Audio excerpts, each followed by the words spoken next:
بالله من الشيطان الرجيم. بسم الله الرحمن الرحيم. Bisa mendengar suara Pak Fuad? Bisa. Bisa ya? Bisa, Pak. Ya. Ini materi yang pertama. Nah, nanti dicatat ya anak-anak ya.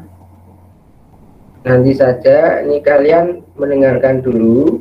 Ya, nanti kalau sudah selesai Bapak jelaskan, kalian catat di buku catatan kalian.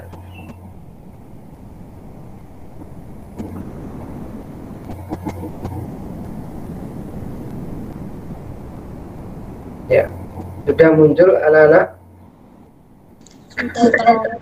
Sudah ya? Ya, meyakini kitab-kitab Allah ya Subhanahu wa ta'ala,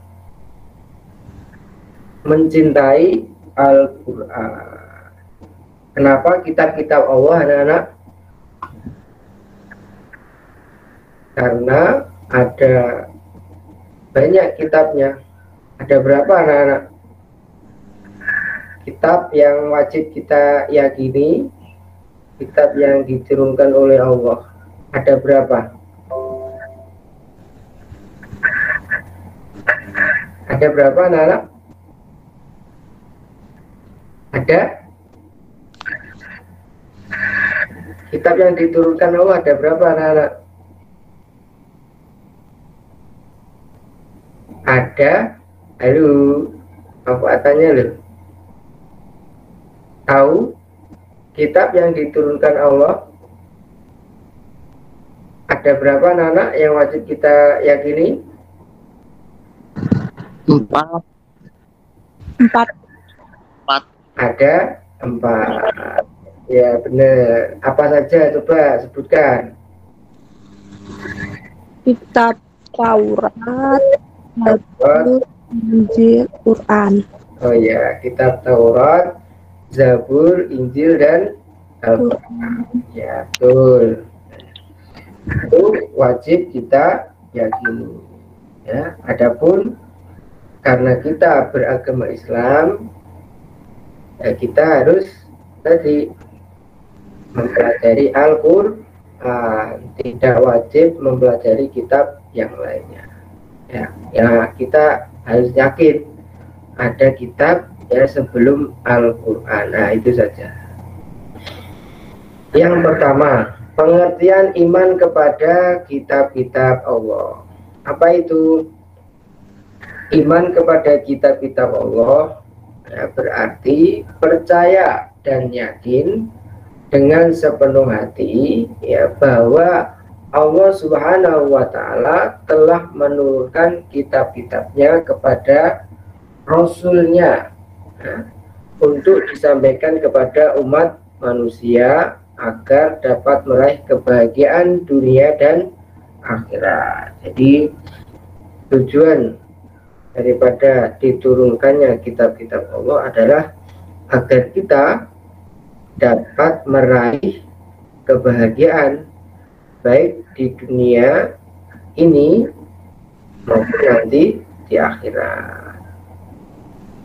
Allah Subhanahu wa ta'ala berfirman dalam Quran surat Al-Maidah surat yang ke-16. A'udzubillahi minasyaitonirrajim. Bismillahirrahmanirrahim. Yahdi bihillahu man ittaba'a ridwanahu subulas salami wa yukhrijuhum minadh-dhulumati ilan nur ilan nuri biiznihi wa yahdihim ila siratim mustaqim. Yang artinya dengan kitab itulah Allah memberi petunjuk kepada orang yang mengikuti keridhaannya ke jalan keselamatan, dan dengan kitab itu pula Allah mengeluarkan orang itu dari gelap gulita pada cahaya dengan seizinnya dan menunjukkan ke jalan yang lurus. Ini tujuan daripada diturunkannya kitab Allah adalah ini agar kita memperoleh jalan keselamatan, dapat keluar dari gelap gulita, maksudnya masalah ya, dapat keluar dari segala masalah dan menuju pada cahaya dengan izin Allah. Jadi ada solusi. Jadi kalau kita ada masalah, itu sudah ada solusinya di dalam Al-Quran kalau kita mau membacanya. Dan Al-Quran ya dapat menunjukkan kepada jalan yang lurus. Lanjut. Nama-nama kitab Allah dan Rasul yang menerimanya. Kitab Allah itu ada 4 ya, tadi sudah kalian jawab ya. Yang pertama adalah Taurat, kitab yang diturunkan kepada Nabi Musa alaihi salam. Kemudian kitab Zabur, kitab yang diturunkan kepada Nabi Daud. Kemudian kitab Injil diturunkan kepada Nabi Isa. Kemudian kitab Al-Quran diturunkan kepada Nabi Muhammad Shallallahu Alaihi Wasallam. Ini 4 kitab ini wajib kita yakini semuanya, ya semuanya. Tapi khusus Al-Quran ya, karena kita beragama Islam yang diajarkan oleh baginda Nabi Muhammad SAW, maka kita wajib membacanya bisa mengamalkannya. Untuk kitab yang selain Al-Quran bagaimana? Tidak wajib membacanya, hanya saja kita wajib yakin ya, ada kitab-kitab sebelum Al-Quran. Begitu anak-anak, ada pertanyaan sampai di sini? Paham? Paham, Pak. Paham, Pak. Paham. Ya. Bapak lanjutkan. Ini secara singkat saja nanti ya. Yang pertama, kitab Taurat. Ya, kitab Taurat diturunkan pada Nabi Musa di Bukit Tursina di Mesir sekitar abad ke-12 Masehi untuk sebagai pedoman bagi kaum Bani Israel. Bahasa yang digunakan adalah bahasa Ibrani. Pokok ajarannya ya tentang akidah dan hukum-hukum syariat. Akidah itu apa? Jadi yang diyakini ya, akidah. Nah, khususnya tauhid. Tauhid adalah mengesahkan Allah Subhanahu wa Ta'ala. Jadi pada semua kitab ya mengajarkan tauhid. Tauhid adalah mengesahkan Allah Subhanahu wa Ta'ala. Jadi mengajarkan bahwa Tuhan hanya satu, hanya Esa. Dan hukum-hukum saya. Bagaimana firman Allah ya dalam surat Al-Mu'minun, surat yang ke-23 ayat 49. Dan sesungguhnya kami telah berikan Alkitab atau Taurat kepada Nabi Musa agar mereka mendapatkan petunjuk. Lanjut. Pokok ajaran kitab Taurat. Ini ada 10 yang terkenal. Ada 10. Yang pertama, perintah untuk mengesahkan Allah Subhanahu wa Ta'ala, larangan menyembah patung atau berhala, larangan menyebutkan nama Allah dengan sia-sia, kemudian perintah menyucikan hari Sabtu atau Sabat, perintah menghormati kedua orang tua, larangan membunuh sesama manusia, larangan berbuat zina, larangan mencuri, larangan menjadi saksi palsu, larangan mengambil hak orang lain. Nah, 10 pokok ajaran Taurat ini juga termaktub ya, atau ada di dalam Al-Quran. Jadi sama, nah, isinya sama. Hanya Al-Quran itu menyempurnakan isi daripada kitab-kitab sebelumnya. Ada pertanyaan sampai di sini anak-anak? Sudah paham ya? Kemudian kitab Zabur atau kitab yang diturunkan kepada Nabi Daud pada bangsa Bani Israel. Ini sama Taurat ya. Kitab ini diturunkan sekitar abad ke-10 sebelum Masehi. Tahu ya sebelum Masehi ya anak-anak ya pengertiannya ya? Tahu anak-anak tahun sebelum Masehi? Tahu, Pak. Apa itu?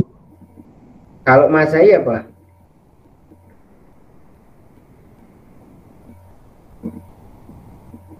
Masehi apa artinya?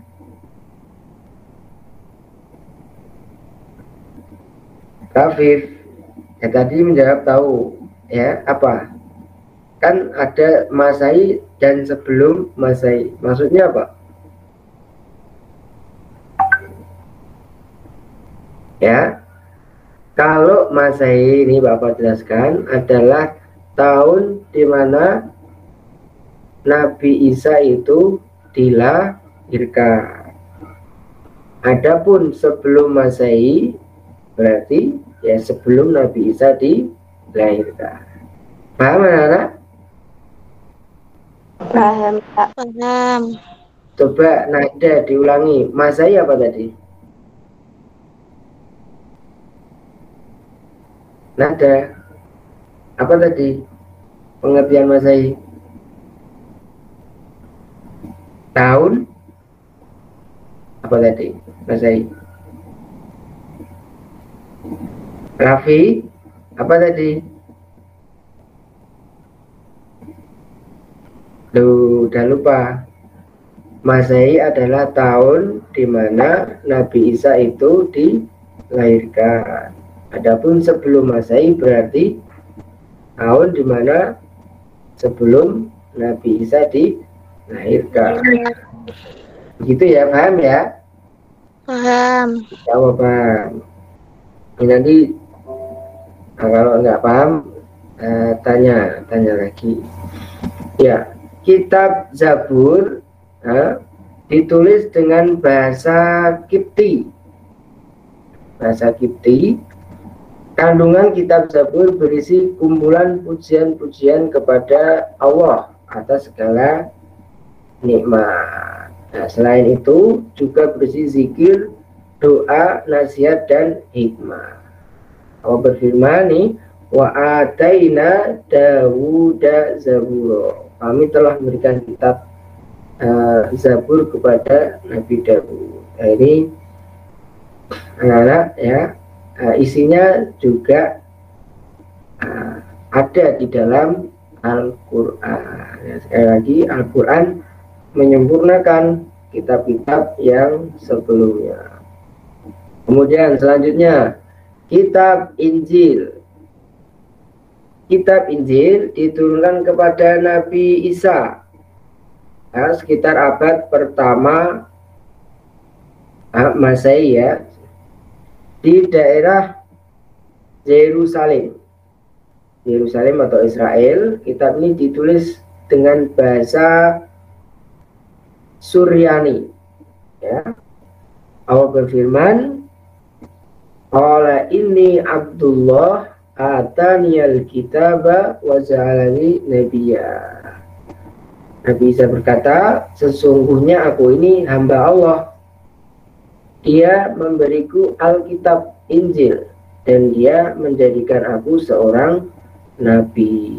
Quran surat Maryam surat yang ke-19 ayat 30. Jadi ini anak-anak ya, Nabi Isa itu berkata, aku adalah hamba Allah. Aku diberikan kitab ya Injil, dan aku dijadikan seorang nabi. Jadi anak-anak perlu kalian ketahui anak-anak ya, untuk pengetahuan, kalau yang sekarang ini itu kan ada Kristen dan Katolik ya anak-anak ya. Jadi menganggap bahwa Yesus itu nama lain atau sebutan dari Nabi Isa sebagai Tuhan. Padahal kata Nabi Isa sendiri, Yesus sendiri, dia mengaku bahwa dia adalah hamba Allah. Jadi hamba Allah, bukan sebagai Tuhan. Jadi hal yang harus diluruskan. Jadi kalau kalian umpama punya teman bisa menjelaskan ini, ya semoga teman kalian mendapatkan hidayah. Itu ya, Yesus itu manusia, hanya saja nanti diberikan kitab, kemudian dijadikan nabi oleh Allah Subhanahu wa Ta'ala. Tuhan kita siapa anak-anak? Allah Subhanahu wa Ta'ala. Tidak ada Tuhan selain Allah. Jadi yang menciptakan kita, yang menciptakan alam semesta ini adalah Allah Subhanahu wa Ta'ala. Tidak ada Tuhan selain Allah.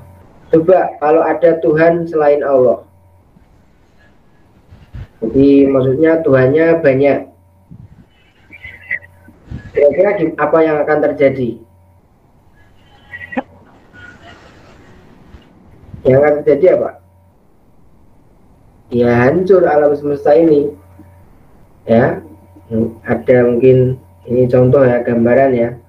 Ada Tuhan yang ini Tuhan satu mau menerbitkan matahari dari timur, satunya pengen dari barat, satunya dari selatan, yang hancur. Jadi Tuhan itu hanya satu. Nah, itu keyakinan kita sebagai umat beragama Islam. Ini anak-anak ya, paham ya? Nah, Bapak lanjutkan. Nah, pokok ajaran Injil yang pertama adalah perintah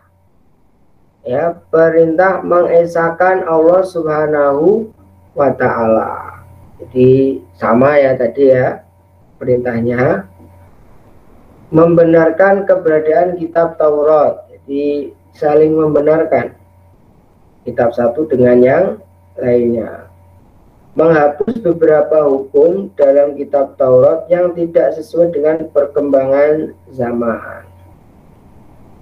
Kemudian menjelaskan bahwa kelak akan datang kembali Rasul setelah Nabi Isa, yaitu baginda Nabi Muhammad Shallallahu Alaihi Wasallam.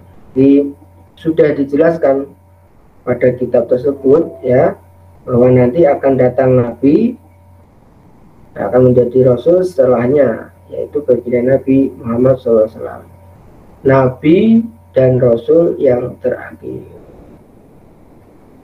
Yang keempat, kitab Al-Quran. Kitab Al-Quran ya, diturunkan oleh Allah kepada Nabi Muhammad SAW sekitar abad ke-7 Masehi ya. Ke-7 Masehi, diturunkan sebagai penyempurna dan membenarkan kitab-kitab sebelumnya. Ini tadi Al-Quran diturunkan pada dua kota. Kota mana anak-anak? Al-Quran diturunkan kepada kota mana? Nah, Pak. Ya, Mekah dan Madinah, daerah Arab Saudi. Al-Quran ditulis dengan bahasa Arab. Ini unik ya. Jadi dari dulu sampai sekarang tidak berubah anak. Di Al-Quran tetap menggunakan bahasa Arab. Jadi kalian belajar ngaji itu pakai bahasa Arab ya. Al-Quran itu tidak ada bahasa selainnya, kecuali ini ya, artinya Al-Quran itu diterjemahkan ya, diterjemahkan, bukan dirubah bahasanya, diterjemahkan. Berbeda dengan kitab yang lainnya anak-anak. Di Al-Quran itu dijaga oleh Allah SWT bahasanya sampai nanti hari kiamat. Kalau dengan kitab yang lainnya itu sudah berubah. Kenapa? Karena olah tangan daripada manusia. Itu anak-anak ya. Kalau Al-Quran umpama ada yang mengubahnya, umpama ada orang yang berani, maka orang itu akan ditangkap, ya akan dipidanakan. Begitu ya anak-anak ya, paham? Di Al-Quran itu sekali lagi dijaga kemurniannya oleh Allah Subhanahu wa Ta'ala. Pokok ajaran Al-Quran yang pertama, akidah atau keyakinan seperti mengesahkan Allah dan meyakini malaikat. Di hal-hal yang wajib kita yakini, wajib percaya pada Allah, malaikat, kitab-kitab, para rasul, hari kiamat, qaul dan qadar, itu masuk dalam akidah. Kemudian akhlak atau budi pekerti. Di dalam Al-Quran pun mengajarkan tentang akhlak atau budi pekerti. Akhlak kepada orang tua, akhlak kepada sesama manusia. Kemudian ibadah seperti sholat, zakat, dan yang lainnya. Muamalah, tata cara berhubungan dengan sesama manusia. Kemudian tarikh atau sejarah, kisah-kisah umat terdahulu. Jadi di Al-Quran komplit ya, membicarakan ada sejarahnya ya, ada sejarah para nabi, para rasul, dan orang-orang yang soleh. Bahkan ilmu pengetahuan pun juga ada di dalamnya. Kalian membaca Al-Quran jangan hanya membaca Arabnya saja, tetapi juga bacalah artinya atau maknanya, agar kalian paham apa yang terkandung di dalamnya. Begitu anak-anak ya, paham ya anak-anak ya, ngerti ya? Ya, Pak. Ya. Selanjutnya, selain 4 kitab,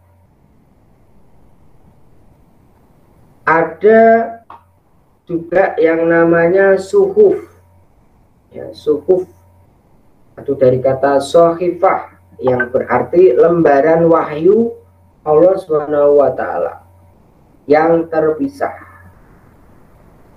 Jadi bedanya adalah, jadi kalau kitab itu wahyu Allah yang telah dibukukan, jadi sudah berupa buku. Adapun suhuf itu masih berbentuk lembaran yang terpisah, jadi belum dibukukan, jadi masih belum dijilid, masih susunan, belum disatukan.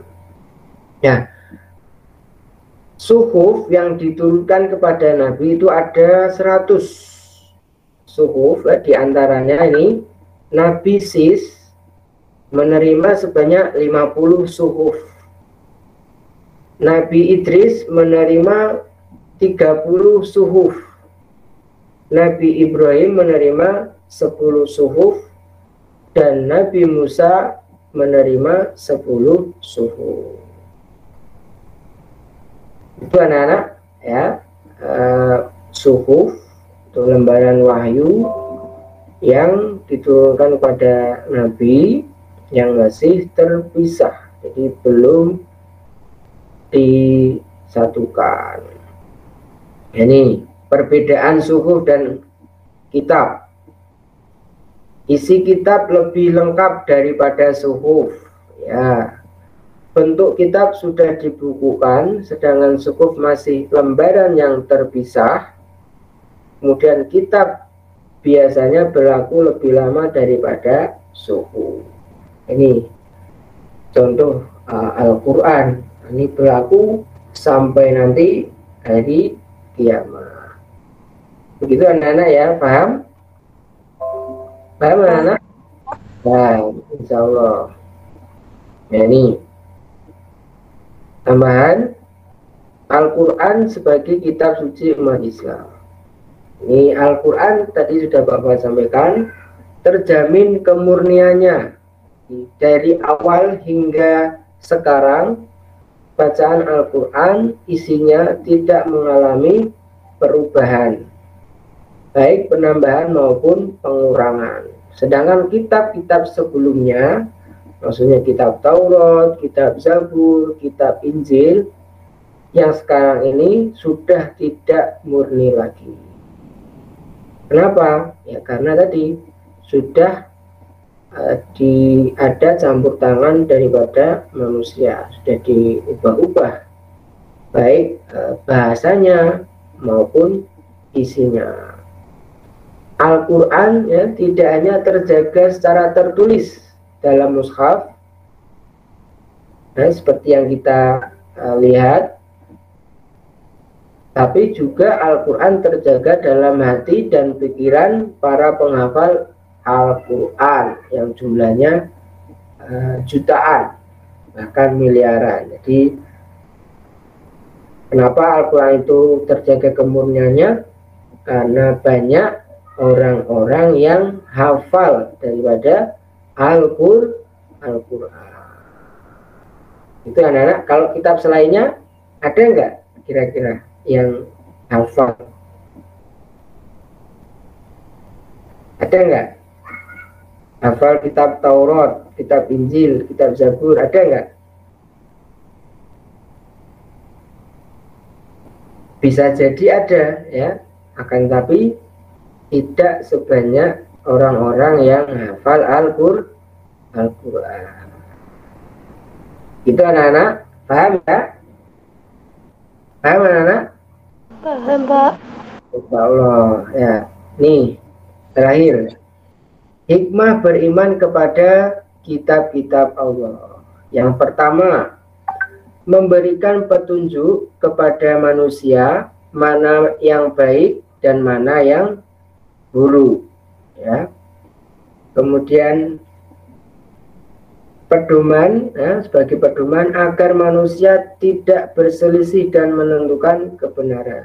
Jadi hikmah daripada diturunkannya kitab-kitab Allah adalah supaya orang-orang itu tidak berselisih atau tidak berantem tentang menentukan kebenaran. Kemudian yang ketiga, memberikan informasi sejarah kehidupan orang-orang terdahulu. Ada sejarahnya di dalam kitab, khususnya Al-Quran. Kemudian hati manusia menjadi lebih tentram, menambah ilmu pengetahuan. Jadi kalau kita mau membaca kitab-kitab Allah, khususnya Al-Quran, maka hati kita akan menjadi lebih tenang, tentram, dan menambah ilmu pengetahuan. Jadi kalau kita mau membaca Al-Quran dan maknanya, jadi maknanya sekali lagi kita baca. Kemudian meningkatkan kesabaran dalam menerima cobaan, ujian dan musibah yang menimpa dirinya. Jadi bisa meningkatkan kesabaran dalam menerima cobaan. Begitu anak-anak, materi tentang kitab-kitab Allah ya yang dapat Pak Fuad sampaikan. Nanti minta tolong dicatat ya anak-anak ya. Nanti Pak Fuad akan share ya materinya di Google Classroom kalian. Ada pertanyaan anak-anak? Tidak, Pak.